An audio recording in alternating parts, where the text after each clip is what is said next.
የሌባ መጨረሻ ይሄ ነው እንግዲህ። የራስሽ ነገር ቢሆን አትፈሪም ነበር። ምንም ያሳጋሽ ነገር አይኖርም ነበር። የሰው ነገር ስለሆነ ነው በየቀኑ የምትፈሪው። አንድ ነገር በመጣ ቁጥር የምታለቃቅሱት ማለት ነው። የሰው ነገር ለመስረቅ መጨረሻው ይሄ ነው። ሌባ እኮ ከሰረቀ ማለት ነው መቼ ነው በፖሊስ የሚያዘው? መቼ ነው የሚያዘው እያለ ወደ ኋላ እየዞረ ያለ መንገድ ላይ ራሱ እየሄደ እየተጠራጠረ ነው ራሱ ነው የሚሄደው ማለት ነው። ምክንያቱም ውስጡ ንጹህ ስለሆነ ነው። እናንተ ደግሞ ውስጣችሁ መርዝ ስለሆነ ሩትዬ ለመጣል ቀን ከሌሊት ደፋ ቀና ስለምትሉ እሷ ደግሞ መቼም አትወርቅላችሁ። ገባችሁ አይደለ?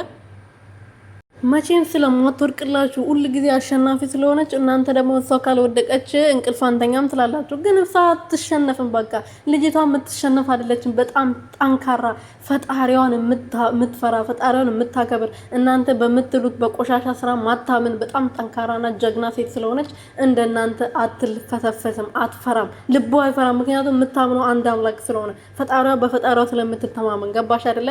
አንቺ ደግሞ የራስሽን ነገር ያልሆነውን ነገር ለመውሰድ ቀደፋ ቀና ስለምትይ ነው የምትፈሪው እንጂ አትፈሪም ነበር። ሰላም ቤተሰብ እንዴት ናችሁ? ደህና ናችሁ ወይ? እኔ በጣም ደህና ነኝ፣ እግዚአብሔር ይመስገን። የሩት ጌቶች የኔ ወርቆች ደህና ናችሁልኝ? ሰላማችሁ ብዙ ትርፍርፍ ይበልልኝ። እወዳችኋለሁ፣ በጣም አክበሩልኝ። እሺ።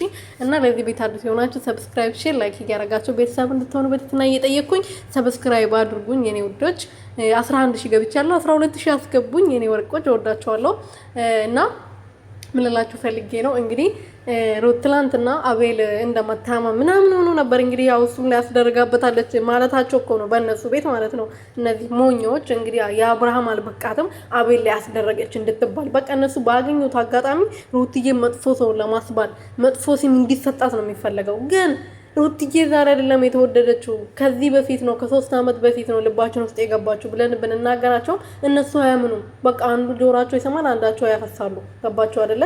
ስለዚህ ሩትዬ መቼ የምትወርቅ ሴት አይደለችም። በተለይ ደግሞ ይሄን የመሳሰሉ በጣም ጀግና ነብር የሆኑ ልክ እንደሷ የሆኑ እህት እያላት መቼም አትወርቅም፣ መቼም ማለት ነው። ከፈጣሪ በታች በጣም ነብር የሆኑ ጀግና የሆኑ በእሷ የማይደራደሩ እሷ ስትነካ እነሱ ልጆቻቸው እናት አባታቸው እንደተነኮ አድርጎ የሚቆረቆሩላት እህቶች አላት። ስለዚህ መቼም አትወርቅም። ገባችሁ አይደለ? እነዛ ዝም ብሎ የሆነ አንድ 10 ሰው ተሰብስቦ ዝም ብሎ እንደሚጫጩ አይደለም። የሩትዬ ሺህ ይበልጣሉ፣ ከሚሊዮን ይበልጣሉ ማለት ነው።